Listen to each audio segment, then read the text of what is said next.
కేసులు నమోదయ్యే పరిస్థితి ప్రస్తుతం రాష్ట్రంలో ఉంది. Priyanka, thank you Aleem.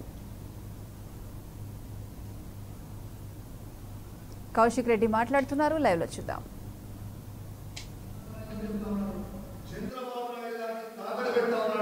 చంద్రబాబు నాయుడు కాళ్ళ దగ్గర పెట్టబోతా ఉన్నాడు రేవంత్ రెడ్డి. ఈ తెలంగాణ అని చెప్పి నేను చెప్తా ఉన్నా. అరే రేవంత్ రెడ్డి గారు, నేను ఆశ్చర్యపోయినా. నేను పిసిసి ప్రెసిడెంట్ నుండి గట్టిగా కొట్లాడుతానని నేను భావించుకొని కాళ్ళ నుంచి కార్యకర్తలను తీసుకొని వచ్చి రమ్మని చెప్పి 9 గంటలకు నాకు చెప్పి ఆ 9 గంటలకు అందరూ 300 కిలోమీటర్ల నుంచి వచ్చిన తర్వాత నేను బిజీగా ఉన్నా. రేపు పొద్దున్న రాండి అని అంటే పిచ్చోళ్ళ కనబడుతున్నాయి. మేము బిజీగా దేనికున్నది? నువ్వు జల్సా చేసుకోనికి 9 గంటల తర్వాత ఇంట్లో కోసం జల్సా చేసుకుంటే బిజీ ఉన్నామని చెప్తే మేము ఆగిపోయి హోటల్ ఆగి తెల్లారి మనం రావాలి, నీకోసం గంటలు గంటలు వెయిట్ చేయాలి, నీకు ఫోన్ చేయాలంటే ఫోన్లతో రెస్పాండ్ కావు. అంటే కార్యకర్తలకు మేము ఏం చెప్పాలి? ఏమి చేయకపోతే నువ్వు అన్నీ అయిపోయినారు అనుకుంటే నీ ప్రబలం ఉన్న రేవంత్ రెడ్డి గారు అని చెప్తాను. చాలా హుజరాబాద్ ఒక యుద్ధ వాతావరణం ఉంది. దాన్ని కనీసం నువ్వు స్పందించకపోతే ఏంటన్నట్టు? జలకానే ఇప్పుడు తెల్లారి సోషల్ మీడియాలో పెట్టిస్తాడు రేవంత్ రెడ్డి. కౌశిక్ రెడ్డి అప్పుడు వేయండి టీఆర్ఎస్ పార్టీ. అరే రేవంత్ రెడ్డి ఏం కాదు అప్పుడు వేయండి. ఇదే రేవంత్ రెడ్డి ఈటల రాజేందర్ అప్పుడు వేయండు. ఎవడైనా కాంగ్రెస్ పార్టీ అధ్యక్షుడు ఉంది కొంచెం అన్న బ్రేక్ ఉన్నాడు, ఎవడైనా ఈటల రాజేందర్ గెలుస్తాడు, ఇలా కాంగ్రెస్ పార్టీ ఓడిపోతాడని ఎవరైనా చెప్తాడా? ఈటల రాజేందర్ బీజేపీకి ప్రచారం చేస్తుంటే, ఈటల రాజేందర్ బీజేపీ ప్రచారం చేస్తుంటే కాంగ్రెస్ క్యాండిడేట్ ఉంటే మంచుకున్నాను ఎవరైనా చెప్తాడా? ఇదేనా సెక్స్ ముచ్చట? మీకు ఉదాహరణ చెప్తా. 2018 మార్చి 8 తారీఖు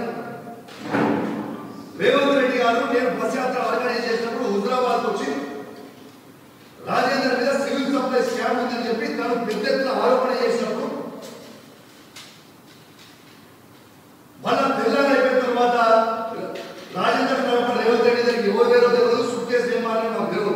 ఇక తెల్లారి నుంచి మాట్లాడాలంటే దాని గురించి మాట్లాడు. ఆ రోజు ఆయన స్కామ్ చేసిండు అని దొంగ అలంగా అని చెప్పింది నువ్వే కదా రేవంతన్నా. మరి మీరు చెప్పినప్పుడు ఇవాళ ఈటల రాజేందర్ గారు కాంగ్రెస్ క్యాండిడేట్ ఉంటే మంచుకుంటుందని ఎట్లా చెప్తున్నావు? రేవంత్ అన్నాడు మర్చిపోయినట్టున్నావు. మన కొడంగల్ 2018 ఎన్నికల నీకెన్ని ఓట్లు వచ్చినాయి, నాకు అన్ని ఓట్లు వచ్చినాయి. అది మర్చిపోవాల్సిన అవసరం ఏం లేదు. సరే నీకు అవకాశం దొరికిన కొంచెం పెద్ద లీడర్ అవ్వచ్చు. ఎస్ మాకు కూడా అవకాశం దొరికినప్పుడు తప్పకుండా నీ స్థాయి మేము కూడా ఎదుగుతాం. చాలా బాధ అనిపిస్తూ ఉంది. కాంగ్రెస్ పార్టీ జెండా కోసం కాంగ్రెస్ పార్టీ జెండా ఎగరేస్తామని చెప్పిన నేను కాంగ్రెస్ పార్టీ కోసం గత 2 నెలల నుంచి గట్టిగా అక్కడ తిరిగి కాంగ్రెస్ పార్టీ జెండా ఎగరేస్తా అని చెప్పి మళ్ళా కొద్ది మీడియా చెప్పి ప్రచారం మొదలుపెట్టినాక రేవంత్ రెడ్డి పిసిసి ప్రెసిడెంట్ అయినాక అక్కడ తీసుకుపోయి డిపాజిట్ పైన ఒక లీడర్ ఉంటాడు, కలెక్టర్ పెద్దగా చెప్పుకుంటాడు. ఆ డిపాజిట్ పైన లీడర్ కి తీసుకొచ్చి ఇక్కడ క్యాండిడేట్ చేస్తాను చెప్తున్నాడు. సొంతూరులో డిపాజిట్ పోయినాడు. ఎమ్మెల్యే ఎలక్షన్ అప్పుడు 39,000 వచ్చినాడు కరీంనగర్ లో. మళ్ళా ఎంపీ ఎలక్షన్ వచ్చినప్పుడు 19,000 వచ్చి డిపాజిట్ పోయినాడు. కనీసం వాడు ఆయన ఉన్న సొంత ఇంటి వాళ్ళ 40 ఓట్లు రానోడు వీళ్ళకి లీడర్ రా. క్యాండిడేట్ ప్రభాకర్ ఇస్తారట. ఆ ప్రభాకర్ ని పని చేయాలట.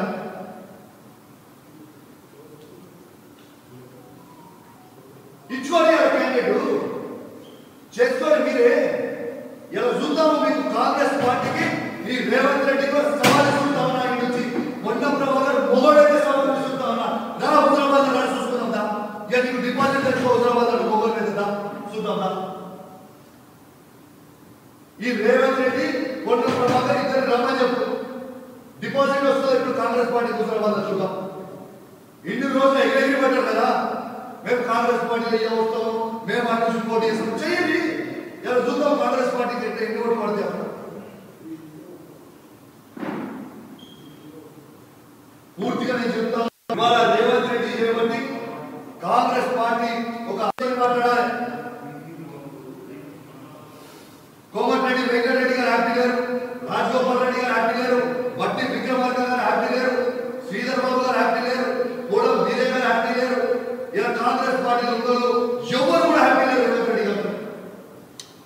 అరే నేనే సినిమా నేనే రాజా అంటే నువ్వు ముందరకు వచ్చి సరే రేవంత్ రెడ్డి గారు అంత పెద్ద లీడర్ అయి ఉంటే ఈ రాష్ట్రంలో ఏదో మార్చేస్తాడు, ఏ చేస్తాడు, పీ చేస్తాడు అని అనుకుంటుంటే ఆయన మొన్న పార్లమెంట్ ఎలక్షన్ వల్ల హైదరాబాద్ జిహెచ్ఎంసీ ఎలక్షన్ వల్ల సొంత పార్లమెంట్ లా 48 డివిజన్ల నువ్వే ఇన్ఛార్జ్, నువ్వే టికెట్ ఇచ్చినావు, నువ్వే డబ్బులు ఇచ్చినావు, నువ్వే అన్ని చేసినావు. మరి ఎందుకు 48 డివిజన్ల కనీసం డిపాజిట్ కాంగ్రెస్ పార్టీ కొంత పెద్ద లీడర్ అయితే చెప్పలేవు కదా. నీ సొంత పార్లమెంట్ లా డిపాజిట్లు తెచ్చుకోలేవు. ఈ రాష్ట్రంలో ఏదో ఏ కేసు పీ కేసు అని చెప్పావు. నీతో ఊదు కాదు పీడి కాదు. అరే ఎలక్షన్ లో కొట్లాడేటోడు ఎవరైనా కానీ రాష్ట్ర అధ్యక్షుడు అనేటోడు ఎలక్షన్ ఉన్నప్పుడు గెలవని పొడపడి యుద్ధానికి సైలెంట్ దమ్ము ధైర్యం ఉన్నాడు. ఈ ప్రెసిడెంట్ గిరి తీసుకోవాలి, చాతనాడు ప్రెసిడెంట్ గిరి ఎందుకు తీసుకోవాలి? ఎవడైనా ఎలక్షన్ ఓడిపోతామని చెప్తానంటే ప్రెసిడెంట్ రాష్ట్ర అధ్యక్షుడు ఎవడైనా ఎలక్షన్ ఓడిపోతామని చెబుతారా? అంటే ఎంత అవగాహన లేదో ఈ రేవంత్ రెడ్డి గారికి మీరు పూర్తిగా ఆలోచన చేయండి. ఏదో చెప్తాడు, ముచ్చట్లు చెప్తాడు. అరే సినిమాలో ముమేద్ ఖాన్ కూడా వచ్చినప్పుడు సీట్లు కొడతారు, ఆ మస్తు ముమేద్ ఖాన్ కూడా వచ్చి చేతులు ఊపినప్పుడు సీట్లు మస్తు కొడతారు. కాంగ్రెస్ పార్టీ ఇంకొక ముమేద్ ఖాన్ రేవంత్ రెడ్డి పోస్టర్ ముందర రాగానే ఒక 100 మందిని ముందే పంపుతాడు. రేవంత్ రెడ్డి సీఎం ఏ సీఎమే? నీ అమ్మ కాంగ్రెస్ పార్టీకి దిక్కు లేదు, నువ్వు ఎమ్మెల్యే గెలిచే దిక్కు నీకే లేదు. ఎమ్మెల్యే వల్ల నువ్వే ఓడిపోతుంది. సీఎం ఏంటి? సీఎం పుట్టిన సీఎం అమ్మా. 119 అసెంబ్లీలో ఎవరు గెలవదే సీఎం అమ్మా. ఏంటిది సీఎం? నేను వాస్తవంగా చెప్తున్నాను. ఇవాళ నేను చాలా బాధతో మాట్లాడుతా ఉన్నాను. ఎందుకంటే నేను ఒక కాంగ్రెస్ పార్టీ వాదిని గట్టిగా కొట్లాడినా, రాజేందర్ని బొందబెట్టే ప్రయత్నం చేసిన. పోయినసారి కూడా నాకు టికెట్ రాకుండా ఇదే రేవంత్ రెడ్డి అనుకున్నాడు.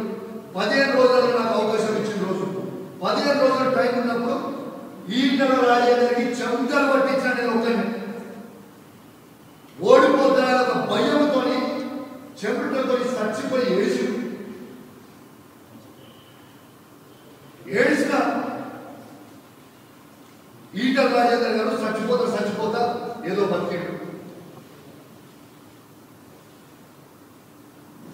ఇంకోటి మా కరీంనగర్ పార్లమెంట్ సభ్యుడు, మాజీ పార్లమెంట్ సభ్యుడు ఫస్ట్ ఫిలం కాంగ్రెస్ పార్టీని భ్రష్టు పట్టిస్తా ఉన్నాడు. ఇలా కాంగ్రెస్ పార్టీని కరీంనగర్ ఈయన పెద్ద మాటలు మాట్లాడుతాను. నేను పెద్ద లీడర్. ఈయన మొన్న పార్లమెంట్ వేసినప్పుడు 5 కాన్స్టిట్యూన్సీలో డిపాజిట్ పోయింది. వేములవాడలో డిపాజిట్ పోయింది, సిరిసిల్లాలో డిపాజిట్ పోయింది, చొప్పదండిలో డిపాజిట్ పోయింది, కరీంనగర్లో డిపాజిట్ పోయింది, మాడకొండలో డిపాజిట్ పోయింది. 5 కాన్స్టిట్యూన్సీలో డిపాజిట్ పోయింది. ఆ డిపాజిట్ పోయిన వాళ్ళు వచ్చాడు. ఇప్పుడు హుజరాబాద్ బై ఎలక్షన్ లో క్యాండిడేట్ గా డిక్లేర్ చేస్తున్నాడు రేవంత్ రెడ్డి. అచ్చా, ఈ పార్లమెంట్ ఎలక్షన్ వల్ల ఈ 5 కాన్స్టిట్యూన్సీలో డిపాజిట్ అయినా కూడా నా కాన్స్టిట్యూన్సీ మాత్రం నన్ను చూసిన ప్రజలు మాత్రం 50,000 ఓట్లు కాంగ్రెస్ పార్టీ గెలిచారు. ఎక్కడ కూడా పోలేదు. అరే బలమైన క్యాండిడేట్ గా నేను పనిచేసుకుని ఆ కాన్స్టిట్యూన్సీ దాదాపు ఒక 10,000 కుటుంబాలతో స్వయంగా సంబంధాలు ఉన్న వ్యక్తిగా నేను ఆడ పనిచేసుకుంటా ఉంటే ఈ రేవంత్ రెడ్డి ఒకడు, పొన్న ప్రభాకర్ ఒకడు, ఇద్దరు కలిసి ఈటల రాజేందర్ కోర్టులో వివరిస్తా ఉన్నారు. పొన్న ప్రభాకర్ గారు ఏం చేశారంటే ఈటల రాజేందర్ గారిని బర్తరఫ్ చేసి అన్యాయం స్టేట్మెంట్ ఇచ్చారు. ఈటల రాజేందర్ బర్తరఫ్ చేసి అన్యాయం న్యాయం నీకెందుకు? నువ్వు కాంగ్రెస్ పార్టీ ఇప్పుడు రాజేందర్ ఏజెంట్. ఎమ్మెల్యే ఎలక్షన్లలో ప్రతిసారి ఒక ఈటల రాజేందర్ కోర్టు వ్యవస్థని పొన్న ప్రభాకర్ ఆ ఈటల రాజేందర్ దగ్గర డబ్బులు తీసుకుంటాడు, ఎలక్షన్ కొట్లాడతాడు. మళ్ళీ ఇప్పుడు కూడా ఏం చేయాలి? ఆయన మనుషులందరూ కూడా బీజేపీ పంపించాలి. కోసిరెడ్డి గెలవద్దు, కాంగ్రెస్ పార్టీ గెలవద్దు, నాశనం కావాలి. ఉన్న వాళ్ళందరూ పోయి ఈటల రాజేందర్ పని చేయాలి, ఈటల రాజేందర్ గెలుతారు. ఇది అర్థం చేసే పని. అరే మా రక్తం పెట్టి కొట్లాడుతున్నామయ్యా. మేము అమ్ముడు పోకుండా మా రక్తం పెట్టి కొట్లాడుతున్నాం, మా ఆస్తులు అమ్ముకొని కొట్లాడుతున్నాం, కాంగ్రెస్ పార్టీ కోసం కొట్లాడుతున్నాం. ఇదానే ఒక్క ఇన్ఛార్జ్ ఉంటాడు,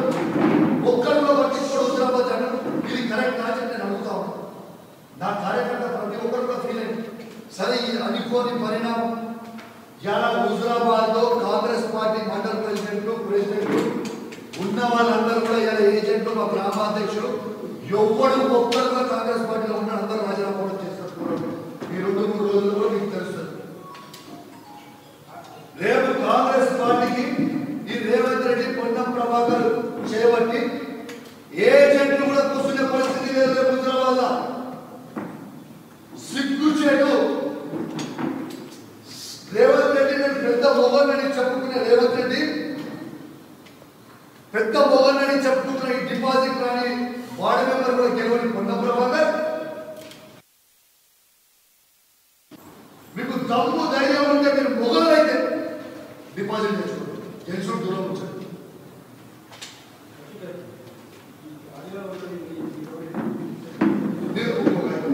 డిపాజిట్ తెచ్చుకోండి. ఇది వాస్తవమా? ఈ డిపాజిట్ తెచ్చుకోండి అని ఛాలెంజ్ చేస్తామా? దీంతో పాటు ఒక దొంగ దొరికిపోయిన ఈటల రాజేందర్ గారు దొంగలుగా దొరికిపోయిన ఈటల రాజేందర్ గారు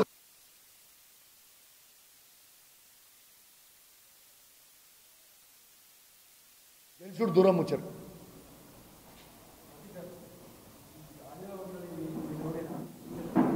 ఒక్కొక్క అయిపోయింది. డిపాజిట్ తెచ్చుకొని ఇది వాస్తవమా? ఈ డిపాజిట్ తెచ్చుకోవడం అని ఛాలెంజ్ చేస్తా ఉన్నా. దీంతో పాటు ఒక దొంగ దొరికిపోయిన ఈటల రాజేందర్ గారు దొంగలాగా దొరికిపోయిన ఈటల రాజేందర్ గారు అరే నువ్వు దొంగ దొంగ దొంగ అని మొత్తం జనమంతా కూడా ఈటల రాజేందర్ అంటుంటే ఈ మా కాంగ్రెస్ పార్టీలో ఉన్నాడు, ఆయన మంచోడు, ఆయన చాలా అమాయకుడు, ఆయనతో ఏమీ తప్పు చేయలేదు అని వీళ్ళు అంటుంటే ఇలా పోయి బుడ్డి మీద దాన్ని కాంగ్రెస్ పార్టీని పోయి బీజేపీ పార్టీలో చేరితే రేపు వచ్చి ఆడ బీజేపీ పార్టీకి ఓటేమని చెప్తారు ఈ కాంగ్రెస్ పార్టీలు. ఏం చెప్తారు ఆయనకు అర్థం కాదు. మేము ఎందుకు పోటీ చేయాలి? చాలా బాధ్యతతో మాట్లాడుతూ ఉన్నాను. ఎందుకంటే ఒక బాధ్యత గల వ్యక్తిగా నేను ఆ కాన్స్టిట్యున్సీలో చాలా కష్టపడి కాంగ్రెస్ పార్టీని ఎగిరేయంగా జెండా ఎగిరేద్దామని ఒక ఆకాంక్షతో నేను చేసిన. నేను కూడా 2009లో ఒక క్రీడాకారుని ఒక క్రికెటర్ని క్రికెట్ నుంచి వదిలేసి నేను 2009లో రాజశేఖర్ రెడ్డి గారి డాక్టర్ వైఎస్ రాజశేఖర్ రెడ్డి గారి నాయకత్వంలో ఆ రోజు నేను కాంగ్రెస్ పార్టీలో చేరి ఆ రోజు చనిపోయిన తర్వాత ఇక మిగతా కార్యక్రమాలు 2009 నుంచి ఇప్పటివరకు కాంగ్రెస్ పార్టీ జెండా మోసుకుంటూ వచ్చి ఇలా వీడడము చాలా బాధాకరమని చెప్పుకుంటూ నా భవిష్యత్ కార్యాచరణ మొత్తం కూడా హుజురాబాద్ కాన్స్టిట్యున్సీకి పోయి నా కార్యకర్తలతో కూర్చొని నిర్ణయిస్తా అని చెప్పి ఈ సందర్భంగా మీ అందరు కూడా తెలియజేస్తూ సెలవు తీసుకుంటా ఉన్నాను.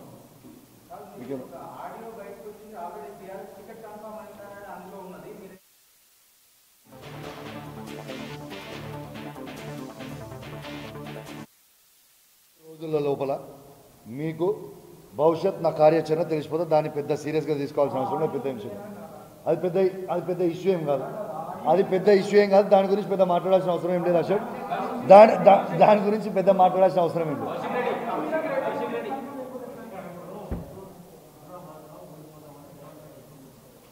ఏబిఎన్లో చెప్పిండు మీకు ఇంటర్వ్యూ లైవ్ ఇప్పుడు చూపించాలా? మీకు లైవ్ టీవీలో లైవ్ చూపించాలా? ఇప్పుడే I just show you.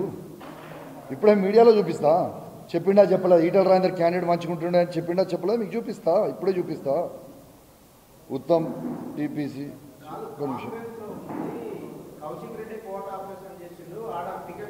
Revanth Reddy ప్రగతి భవన్ పై కాంగ్రెస్ జెండా ఎగరేస్తానని ఇచ్చిన స్టేట్మెంట్లా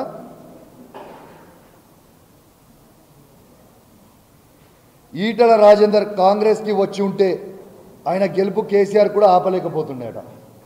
బీజేపీకి ఉంటున్నాడు, ఇక్కడ దేంటున్నాడు? ఇది ఇచ్చింది వాస్తవం కాదా? ఏబిఎన్ ఛానల్లో ఇంటర్వ్యూలు ఇచ్చిండు, అది కూడా తీసి చూపిస్తాను లింక్. కాంగ్రెస్ పార్టీ ఎలక్షన్ అయితే నాకు సంబంధం లేదన్నాడు. ఎవరు అంటే మేము అందరం పనిచేసేటోళ్ళం అంటే కింద కాంగ్రెస్ కార్యకర్తలు అందరూ పనిచేసేటోళ్ళు ఏంటిది అన్నట్టు అది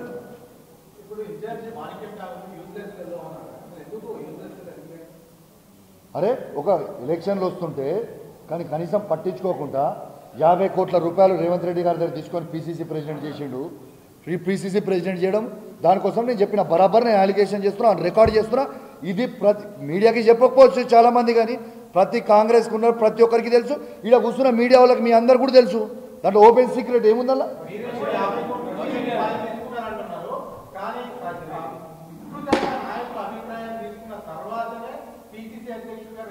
అరే నేను చెప్పుడు కాదు కాంగ్రెస్ వాళ్ళు అందరూ విమర్శిస్తారు కదా భయ్ నేను చెప్పుడు కాదు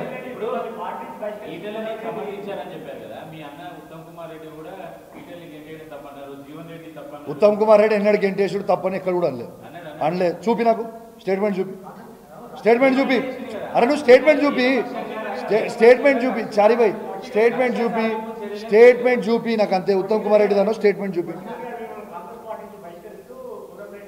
వాళ్ళేంది బహిష్కరించేది నాకు నోటీస్ ఇచ్చారు 24 hours టైం ఇచ్చి నేనే రిజైన్ చేసిన వాళ్ళకి బహిష్కరించేది ఏముంటుంది రేపు కాంగ్రెస్ పార్టీకి డిపాజిట్ తెచ్చుకోమను ఇదే పొన్నం ప్రభాకర్ ఏమిటి అంత పెద్ద మొగోలు కదా వీళ్ళందరూ రేపు హుజురాబాద్లో ముమేద్ ఖాన్ అయిన రేవంత్ రెడ్డిని వచ్చి డిపాజిట్ తెచ్చుకోమని చూద్దాం నేను టీఆర్ఎస్ పార్టీలో కన్ఫర్మ్ అయిందా కాలేదా పోలేదా అనే సెకండరీ ఇష్యూ బ్రదర్ నేను కేవలం మీకు క్లారిటీగా చెప్తా ఉన్నా 2-3 రోజుల తర్వాత నిర్ణయం తీసుకుంటాను